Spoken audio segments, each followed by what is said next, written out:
On January 8, 2024, at 2:37 p.m., Devon and Cornwall police received an anonymous call about a disturbing situation at an isolated residence on the outskirts of Tintagel, Cornwall.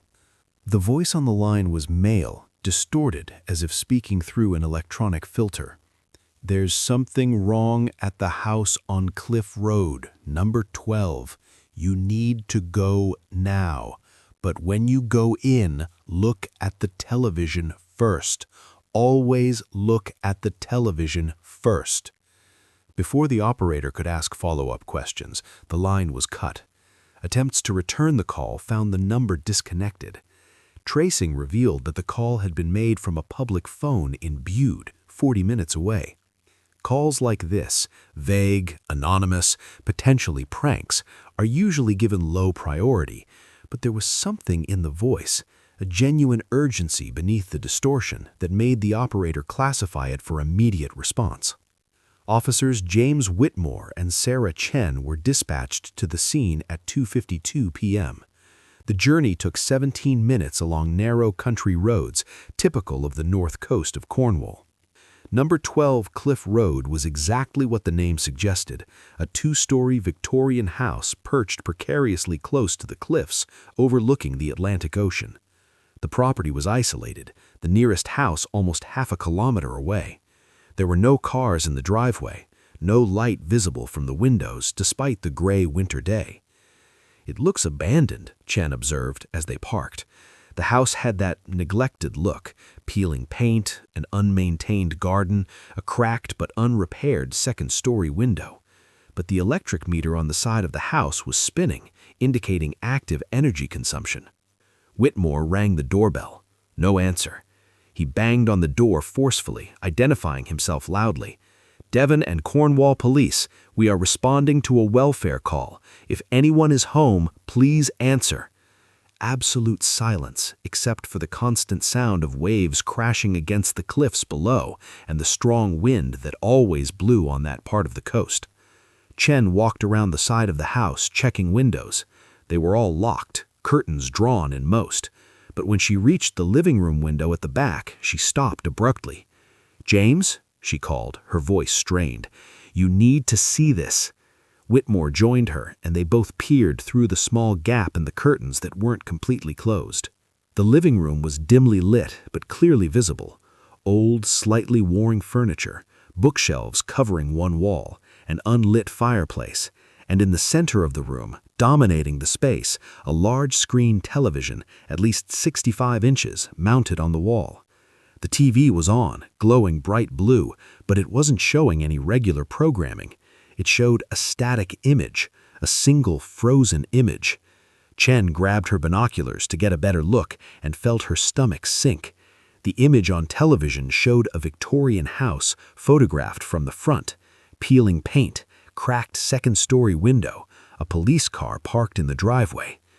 "James," she said calmly, "that image on TV, that's this house, taken from the front, and that's our car in the photo." Whitmore picked up the binoculars and checked. She was right. The television was showing a photograph of this exact property, apparently taken today, with their police vehicle clearly visible in the driveway. "How is this possible?" Chen asked, though she was already formulating disturbing possibilities. Had someone photographed them arriving? But they had just parked 2 minutes ago, and there was no one visible outside. The image was already on the screen when Chen first looked out the window. Unless there were external cameras transmitting to the TV? But why? And why show their own house? Whitmore made a decision. "We're going in. There's enough cause for concern. An anonymous call, energy consumption in a seemingly empty house, and this," he gestured toward the window, "whatever it is. We'll go through the back door." The back kitchen door was relatively easy to force open. The lock was old, and 3 blows with the shoulder opened it. They entered cautiously, announcing their presence loudly. "Police, we're entering the property." The kitchen was clean but dusty, suggesting no one had cooked there in weeks, maybe months. A calendar on the wall was turned to August 2023, 5 months ago. They moved through the kitchen to the hallway and then into the living room where the television blared. As they entered the room, both officers stopped simultaneously, their hands instinctively moving to their radios. The image on the television had changed. It was no longer the exterior shot of the house with the police car. Now it showed video, live video of two police officers entering a living room through the hallway door. A man, a woman, Devon and Cornwall uniforms. Whitmore and Chen saw themselves on the screen, captured from a slightly above and behind angle, as if a camera were mounted in the upper corner of the room. They turned simultaneously, looking at that corner. There was no visible camera, no equipment, nothing. But on the screen, their images on the TV turned and looked at the same corner, in perfect sync, in real time. "What the hell?" Chen whispered.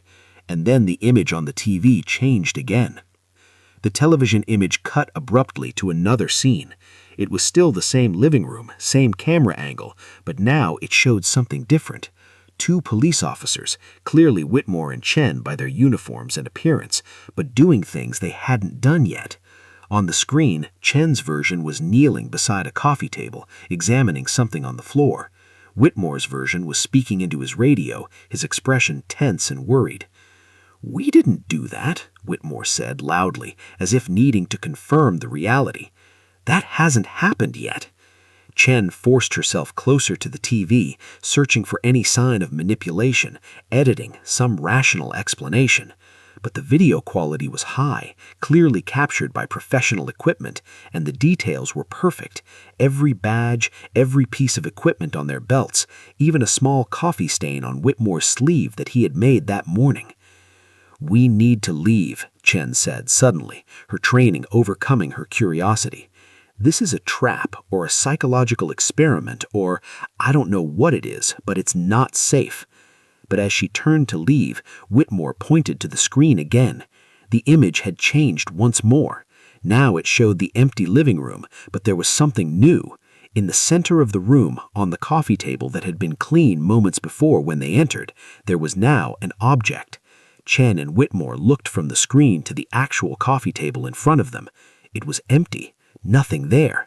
But on the screen, clear as day, was a large white envelope placed right in the center of the table. And as they watched, the filmed Chen on TV walked over to the table and picked up the envelope. "This is some kind of pre-recorded video," Whitmore said, trying to rationalize. "Someone filmed actors, edited it to look like us, and is playing it back to scare us." But her voice lacked conviction. The likeness was too perfect, every movement, every expression. Chen was about to respond when something made her freeze. On the screen, her version had opened the envelope and pulled out the contents, sheets of white paper. And in the exact fraction of a second that the TV Chen looked at the first page, the real Chen felt her radio vibrate. She instinctively pulled it out. Text message from an unknown number. "The envelope will appear in 43 seconds. Read it. Everything is explained. You are not in danger. Yet." The message was sent at 3:14 p.m., right now, at this moment. Whitmore also received the same message. They looked at each other, and then back at the television. The video continued to play. Chen's version was reading the papers in the envelope, her eyes progressively widening. Whitmore's version was leaning in to read over her shoulder. Both versions of them looked shocked, then confused, then almost frightened. 43 seconds, Chen said, looking at the empty coffee table. She said the envelope would appear in 43 seconds. Whitmore checked her watch, tracking the seconds. 20 seconds, 10 seconds. Both officers stared at the empty coffee table, waiting, some hoping nothing would happen, others perversely curious to see if something would. 0. Nothing happened. The table remained empty. Chen released a breath she hadn't realized she was holding. "See, it's just—" She stopped. Whitmore was pointing not at the table, but at the decorative mirror on the opposite wall. In the mirror's reflection, they could see the coffee table, and in the reflection, clear and undeniable, there was a large white envelope placed right in the center of the table. And as they watched, the filmed Chen on TV walked over to the table and picked up the envelope. "This is some kind of pre-recorded video," Whitmore said, trying to rationalize. "Someone filmed actors, edited it to look like us, and is playing it back to scare us." But her voice lacked conviction. The likeness was too perfect, every movement, every expression. Chen was about to respond when something made her freeze. On the screen, her version had opened the envelope and pulled out the contents, sheets of white paper. "And thank you," Whitmore whispered, feeling the weight of the paper in his hand. "Perfect." The television image cut abruptly to another scene. It was still the same living room, same camera angle, but now it showed something different. Two police officers, clearly Whitmore and Chen by their uniforms and appearance, but doing things they hadn't done yet. On the screen, Chen's version was kneeling beside a coffee table, examining something on the floor. Whitmore's version was speaking into his radio, his expression tense and worried. "We didn't do that," Whitmore said. Chen took the first sheet from Whitmore's hands and began to read aloud, his voice growing progressively more tense. The Kronos experiment is a time visualization research project operating since 2019. Using technology developed through classified funding, we have been able to create windows that allow visualization of future events within a limited radius, up to 17 minutes into the future in specific prepared locations. This house is one of those prepared locations. The television you see is not displaying a broadcast or recorded video.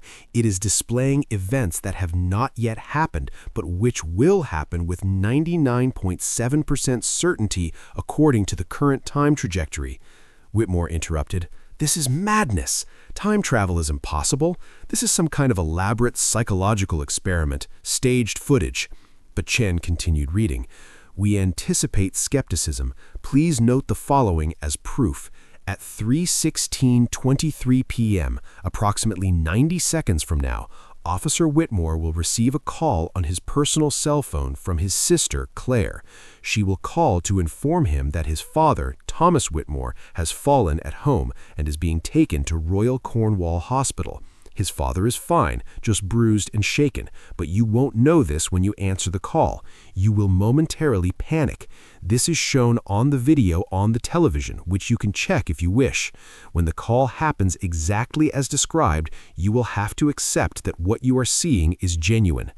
Whitmore looked at the screen. Indeed, the video now showed him answering his cell phone, his expression changing from confusion to alarm, speaking rapidly, then running out of the room. "This is absurd," Whitmore said, but his voice was faltering. How could they know? His cell phone started ringing. He pulled it from his pocket. The screen showed Claire, cell phone, his sister.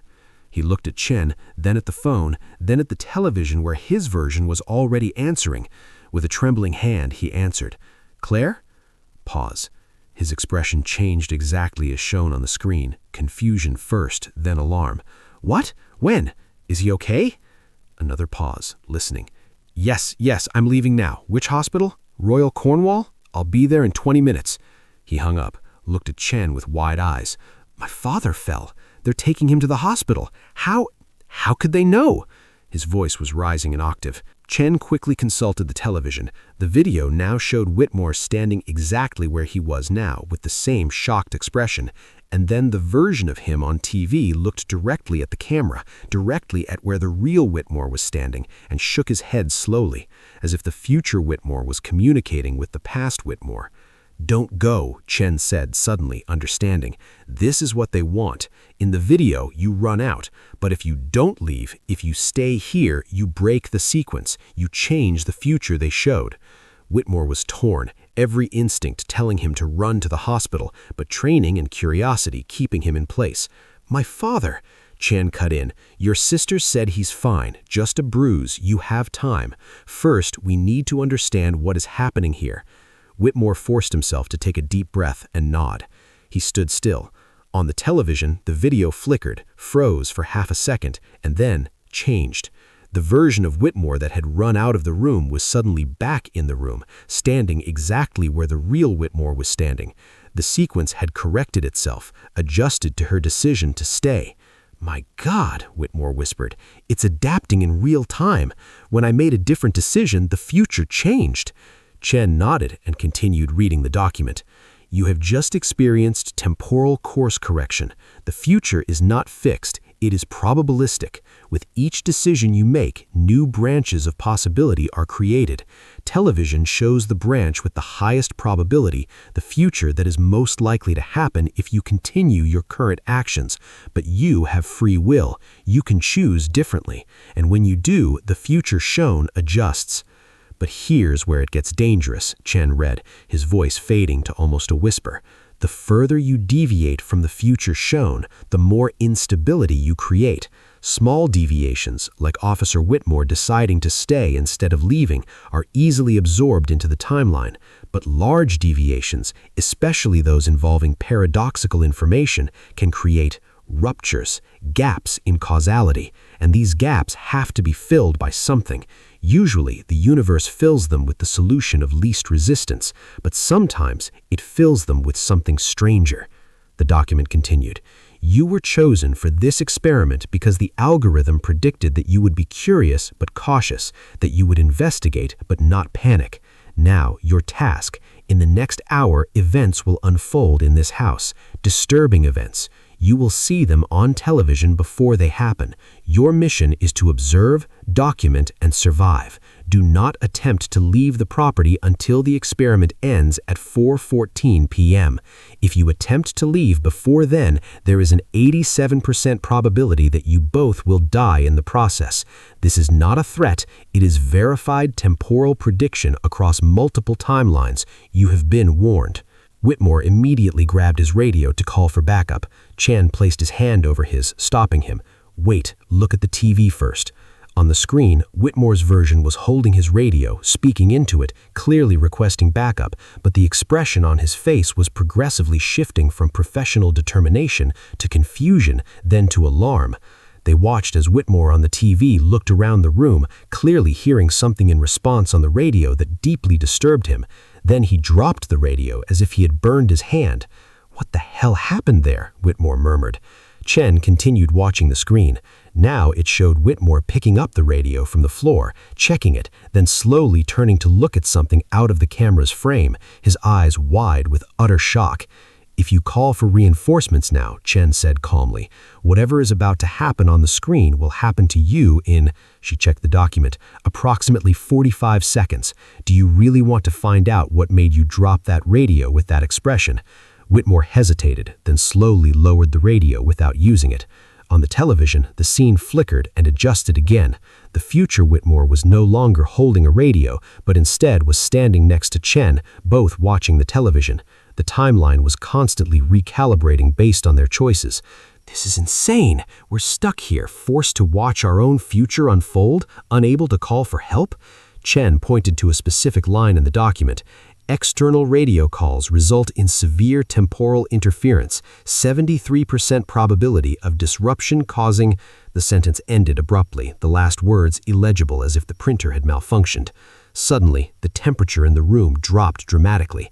Both officers saw their breaths turn into visible mist.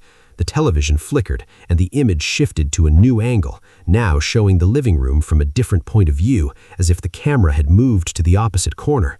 On the screen, they saw themselves reacting to the sudden cold, looking around confused. And then, in the filmed version, something entered the frame. A figure.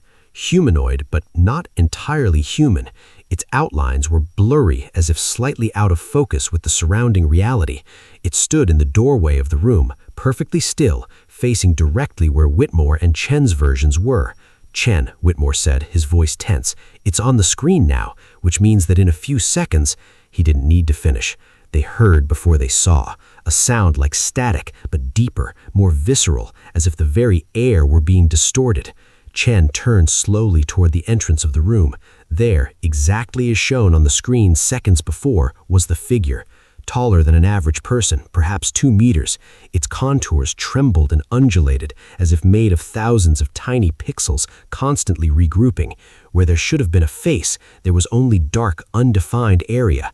It didn't move, it didn't breathe, it just existed, a manifest impossibility standing in the doorway. "Gun," Whitmore whispered, his hand instinctively going to his holster, but Chen grabbed his arm. "No, look at the screen. Look what happens if you draw."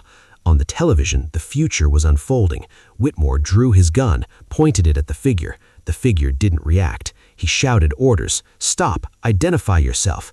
Nothing. Then he fired 3 shots, and the moment the bullets made contact with the figure, it multiplied. Suddenly there were 2 figures, then 4, then 8, filling the room, each identical, each perfectly still, surrounding the TV versions of Whitmore and Chen. The screams on the screen suggested absolute terror. "Don't shoot," Chen said firmly. "Whatever it is, violence makes it worse." Whitmore, with a tremendous willpower, kept his gun holstered. The figure in the doorway remained singular, motionless. After 10 seconds of tense silence, it began to dissipate. It didn't walk away, but gradually became less solid, less present, until it vanished completely. On the television, the scene adjusted, now showing Whitmore and Chen standing exactly where they were, the figure dissipating without incident. "We passed the first test," Chen said, trying to keep her voice steady. But this was only, she checked the screen, which now showed a timestamp on the corner, 3:23 p.m. 10 minutes. We have 50 more minutes of this. Whitmore finally found his voice. "What the hell was that thing?"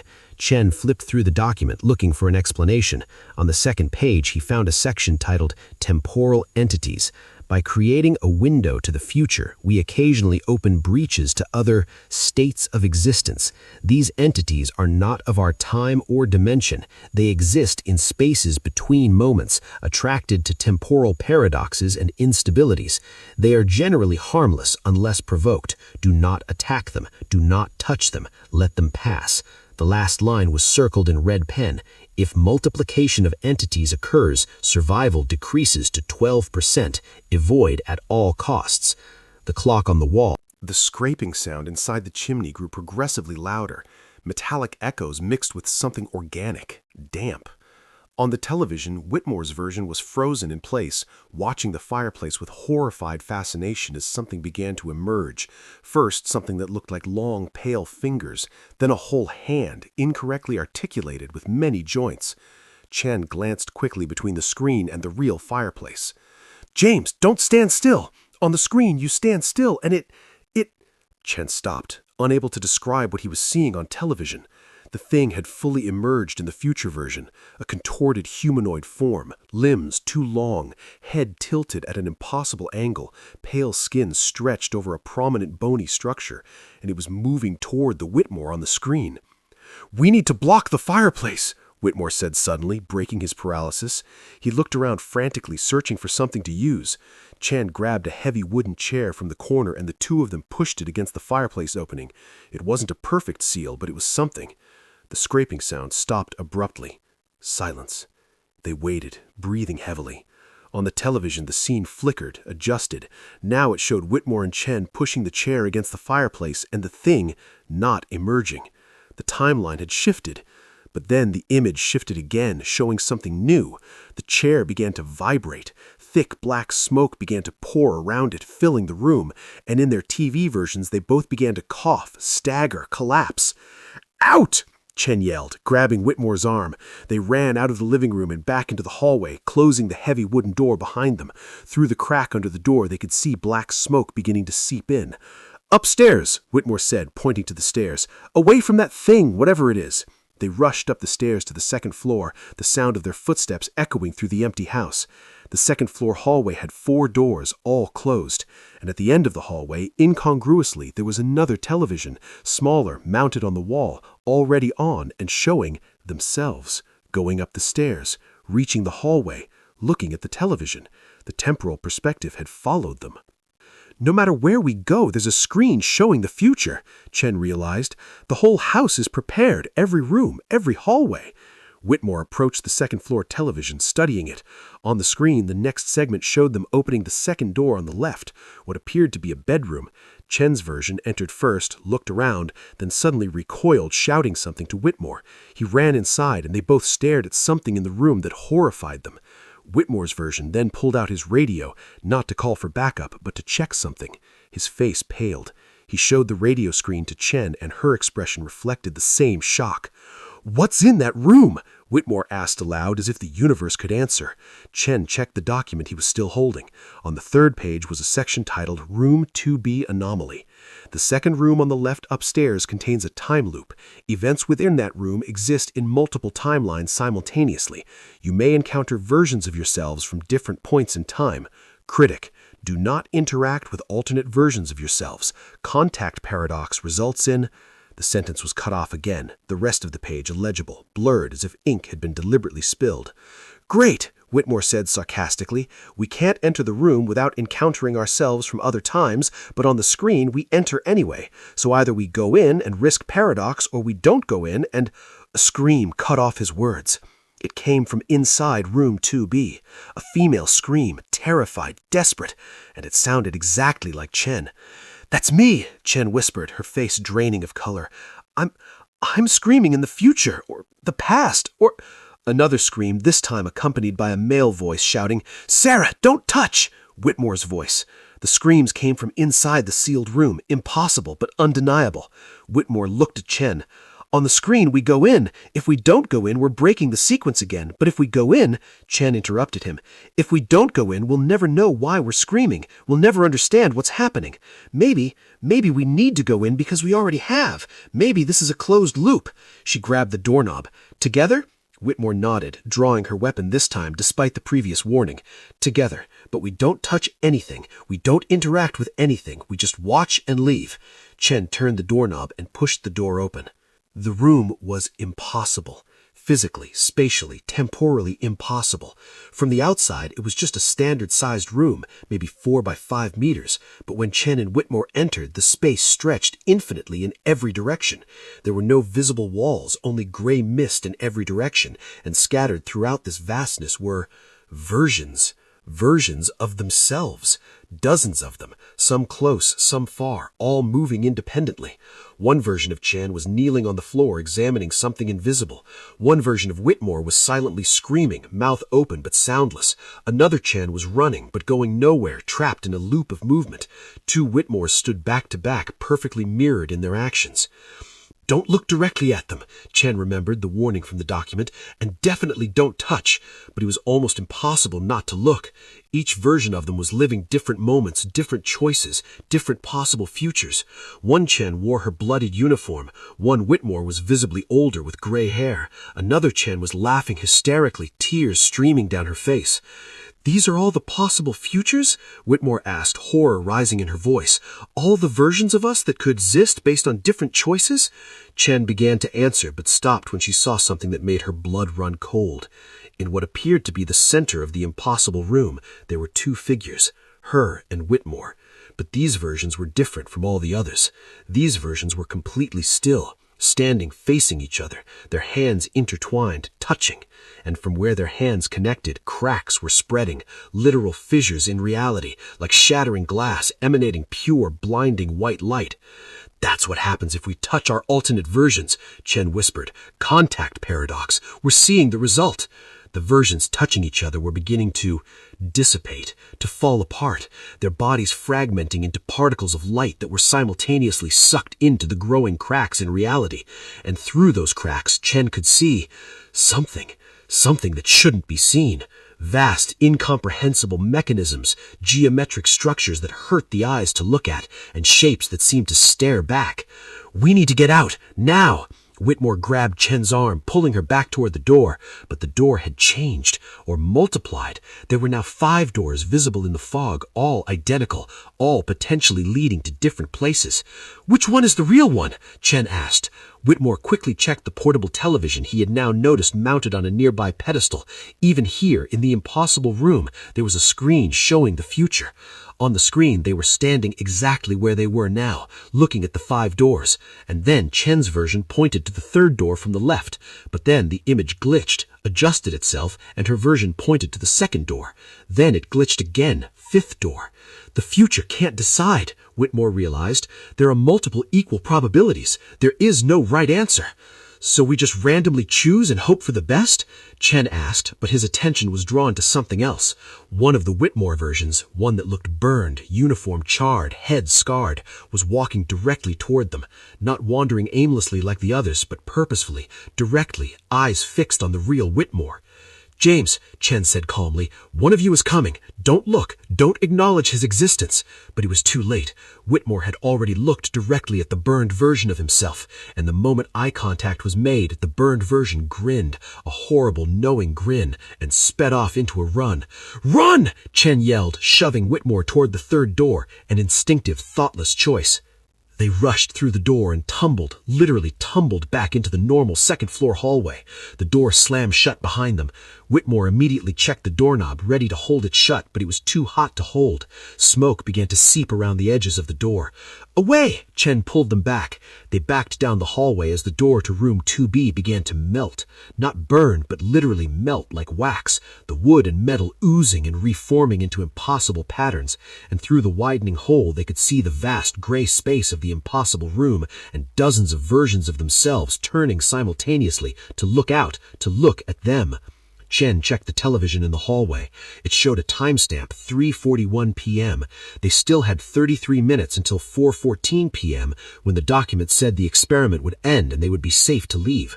33 minutes, and whatever controlled this experiment had clearly escalated the difficulty level. Ground floor, Whitmore said. Away from the bedrooms, away from this rupture. Let's go. They ran back to the stairs. But when they reached the top, they both stopped. The descending stairs were no longer there. In their place, the stairs now ascended, above and below, as if gravity became an optional suggestion. And in the middle of the impossible set of stairs, standing perfectly perpendicular to reality, was a figure. Not one of the blurred temporal entities from before. This was human, completely, recognizably human. It was a middle-aged man wearing a lab coat, holding a tablet. He looked up and saw them and smiled. Officers Whitmore and Chen, you're doing exceptionally well, much better than the last pair. But now we've reached the final stage, the question that really matters. Do you want to know why all this is happening? Why you were chosen? He tilted his head, waiting for an answer. Because I can tell you, I can explain everything. But if I do, his smile widened, you'll never be able to leave. Knowledge has a price here. So, do you want to know the truth? Chen and Whitmore stood frozen at the top of the impossible stairs, staring at the man who seemed completely at ease, defying basic physics. Whitmore found his voice first. "Who are you?" The man laughed, a genuinely amused sound. Dr. Marcus Holloway, temporal physicist, originally employed by the Ministry of Defense, now operating independently. Or at least, that's the simple answer. The complex answer is that I'm someone who discovered how to break the linear fabric of time and create these little pockets of reality where past, present, and future exist simultaneously. This house is my masterpiece. He gestured around proudly. Do you have any idea how many violations of the laws of thermodynamics are happening at this very moment? It's beautiful. The document said this was the Kronos experiment, Chen said, forcing his voice to remain steady. Classified funding, temporal visualization research. You're doing this for the government? Holloway shook his head, his smile never wavering. Ah, yes, the document. You understood that it was only partially true, right? There was Project Kronos. It existed from 2019 to 2021. I was the principal investigator. We got some promising preliminary results before the funding was cut. Something about unacceptable existential risks to the stability of reality.